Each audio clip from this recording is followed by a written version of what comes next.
గతంలో బీఆర్ఎస్ ప్రభుత్వం కేవలం కేసీఆర్ కుటుంబం కోసమే సర్వే చేయించిందని, ఆ సర్వే ఆధారంగా ఒక్క పథకమైనా అమలు చేశారా అని మంత్రి సీతక్క ప్రశ్నించారు.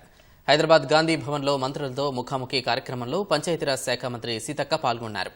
బీసీలకు వచ్చే అవకాశాలను పక్కదోవ పట్టించిందే బీఆర్ఎస్ పార్టీ అని, ఈరోజు బీసీల గురించి వారు మాట్లాడుతుంటే విడ్డూరంగా ఉందన్నారు. సీఎం రేవంత్ రెడ్డి అన్ని వర్గాల వారికి న్యాయం జరగాలని చిత్తశుద్ధితో ముందుకెళ్తున్నారని, విపక్షాలు ఓర్వలేక విమర్శలు చేస్తున్నాయని సీతక్క మండిపడ్డారు.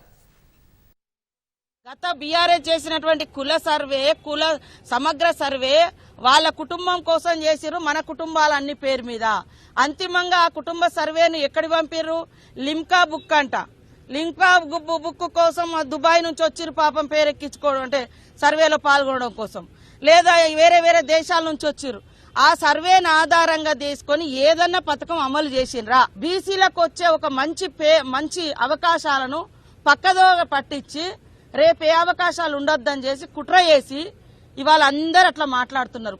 వాళ్ళు ఇచ్చింది 51, మేము ఇచ్చింది 56%. మా సర్వేలో వచ్చింది 56%. ఎక్కడ తక్కువ వచ్చింది? వాళ్ళ సర్వేలో ఓసీలకు ఆనాడు 23% ఇచ్చారు. ఈ రోజు మా సర్వేలో 15% వచ్చింది. ఎక్కడ ఓసీలో పెంచినాం, ఎక్కడ బీసీలో తగ్గించినాం.